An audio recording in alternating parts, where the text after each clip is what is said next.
All right, I'm excited to chat with you about hand quilting. And to get started, we're going to talk about the tools and supplies that you need.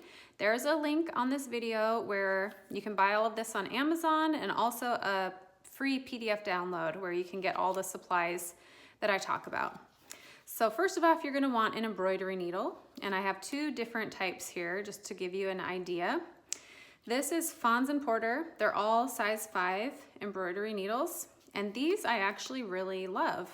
There's the Clover brand embroidery needle. They come in sizes 3 through 9, and they kind of pyramid up. I've used a lot, as you can see. And I don't know, I think 3 might be smaller and 9 is bigger.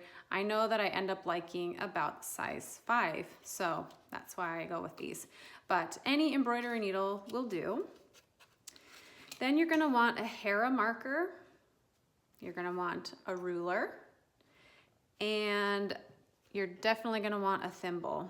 This is my favorite. It's the Dritz brand. Some people love a leather thimble. This one's a bit big. It's size medium, and sometimes it slips off my finger, so that's why I like the Dritz one.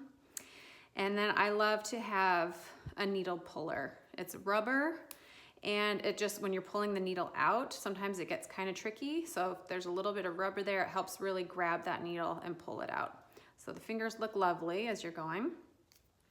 And then you're also going to want to have a pair of scissors close by. These are extra cute and small. Any scissors will do, but you're going to want to snip your thread. Then let's chat about the thread that you're going to want to use. This is embroidery number 8 DMC brand pearl cotton. And as you can see, I have a whole bucket of it. And just to show you, this is what I normally am quilting with on my machine.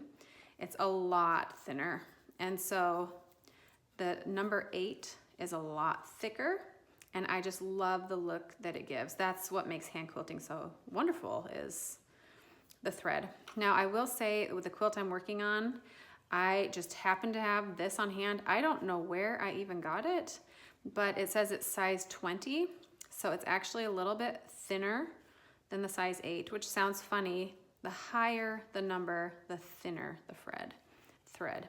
So you can see that it's a little bit thinner, but that's what I happen to be using on this project, only because the color was perfect. It went really well with this. But normally what I use and recommend is the DMC number 8. So with all of these tools, let's go ahead and jump in how to get started. So what you're going to want to do first is decide where you want to do your hand quilting. It's different for every quilt. There's really no right or wrong, and if you get started and you don't love how it looks, it's super easy to unpick. In fact, I will show you right here. Let's say I don't love this look. I'm just going to go like this and unpick it, and it's done. But how I decided on this particular quilt was when I stood back and looked at it, my eyes were drawn to this white shape right here. But given the design of the quilt with square, square, square, I wanted this square right here to stand out. So I knew that if I hand quilted a square right here, it would stop the eye from seeing this shape. So that's how I decided for this. A little bit more of the thread coming out there. So once you've decided on the shape that you want for your hand quilting, that's when the Hera marker and the ruler come into place. So just kind of eyeballing it, I knew I wanted the square to be about this measurement away from the sides. So now I would grab my ruler and just kind of see, okay, how far about is that? Oh, it's about 1 inch. Okay, we'll go with 1 inch. So I would find the 1 inch mark on my ruler and line that up with this edge right here. So I'm going to go ahead and do that. And you can see that I'm going to tug the quilt. It's not totally perfect. That's fine. You can, like I just did, just tug the fabric underneath to get it to be as straight as you can. And if it's not totally straight, it's okay. So now with this lined up, I'm going to take my Hera marker, which is just a dull plastic tool. I don't know what else to call it. And I'm going to firmly press down the ruler. You want to be on a hard surface underneath. I tried doing this on a soft surface and it doesn't leave a nice mark for you. So with that held, I'm gonna press very firmly, go from side to side and remove it. And I even went a little over, it's fine, because this will, once I'm done and I throw it in the wash, that'll disappear. So I've got my line there. In fact, you can see I've done this ahead of time, but I'll do it again. So I take that 1-inch line, line it up on this side. And with that in place, mark it. I'm gonna go over here again, the 1-inch line, line it up.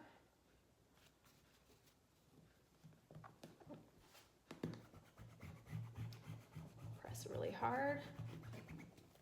And then the last side, now this side I know is not very even with my sewing. The line comes up, so I'm just gonna go from corner to corner on the 1-inch line. And you'll see the fabric comes up a little bit. It's okay. That is okay.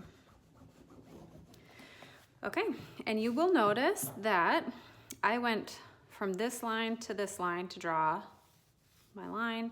Again, here. I did that on purpose so that you can see the corners that you want to sew to, hand quilt to. I mean, if I wanted to, I could stop, but it's just easier to go from side to side, side to side.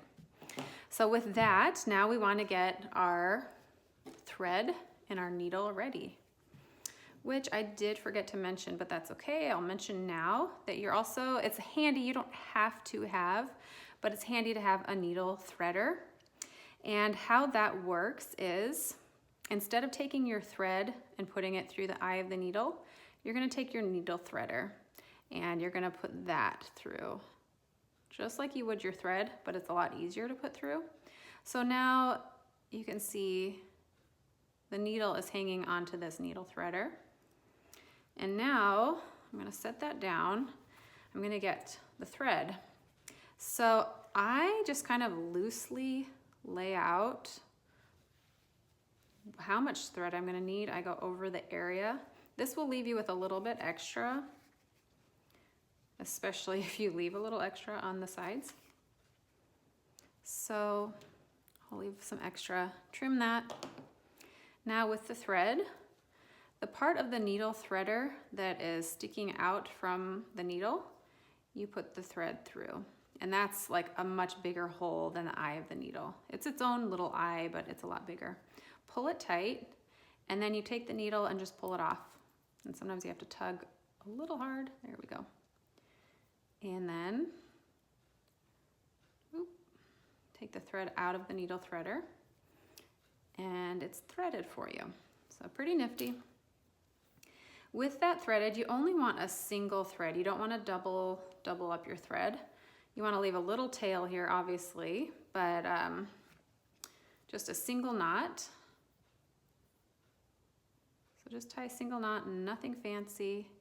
With that tied, I also like to trim the tail of the thread so that that's not in the way. And now we are ready to get started. So this is the corner I'm going to start on. Because I'm right-handed, I am going to hand quilt from, let me think here, from right to left. So grabbing the quilt like an oven mitt. If you've ever used an oven mitt to grab something out of the oven, you grab it with your hands like this. That's how I want to grab the quilt. So I'm going to go with my left hand that I'm not hand quilting with, go underneath, and I'll show you right here. I'm going to grab it like an oven mitt so that it's in between my thumb and my hands. So I don't use an embroidery hoop because I've already quilted this, but normally I will just pin baste my quilt so that it's held together. So I don't use a hoop because the quilt's already being held together. And this I've already actually machine quilted across these lines right here. You can't really see it. I hit it a little bit. I wanted the hand quilting to really pop, but I've machine quilted it, which is why you don't see any pins basting it together. It's already sewn together. So with my left hand, I'm going to come underneath and I'm going to grab the quilt right here. You can see my thumb is right here and my fingers are over here. And I'm going to grab it like an oven mitt. And this is the corner that I want to start on. So I'm going to go a little bit out from that, put in the needle only through the top layer. So I'm not gonna go through the batting or the backing. And then I'm gonna bring the needle right to the corner. I'm gonna set it down. This, I use both hands because you have to tug a little bit. Now, as you go, it's naturally gonna stop right here because you have the knot, but you don't want the knot to show. So you just take it and give it a little tug, and there you go. Now it's hidden. And if you give it a little bit gentler tug, it's fine, it's gonna stay there. Sometimes I get a little aggressive, or for whatever reason, it comes all the way out. And oh no, that's okay. We just go back, do the same thing. This time I'm going to start it in that same area. I can see the hole where I put it originally, and find a different spot just slightly to the side where the thread hasn't come through yet. And that way the knot will go through this beginning part more easily because it already got pulled through there, but it'll be a little bit trickier to go through that second part because it hasn't been pulled through that yet. And there we go. So now that it's ready to go, we've popped that, we're just ready to go along. I'm going to bring my left hand again like an oven mitt and kind of grasp the quilt. And you'll want to feel a motion of just in and out and in and out. And at this point, you want to go through all 3 layers. So I don't worry so much about the length at this point. What I really concentrate on is keeping the needle in line with that marker that I made with the Hera marker. So let me show you here.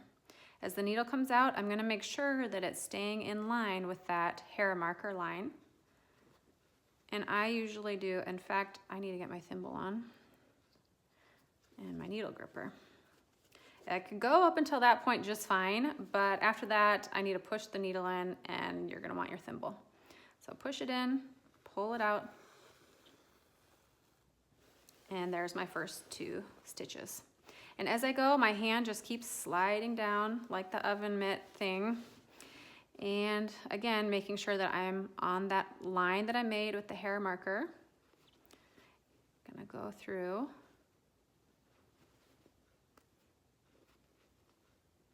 And pull it through. Now, as I'm going on the back side, when the needle comes through, I can sense where it is with my middle finger. And I can kind of, so obviously I don't poke my finger with the needle, but once it's gone through, and I know that I've poked it through, my middle finger comes and kind of feels where it is and helps to guide it. Let me move that out of the way. Helps to guide it to come back up.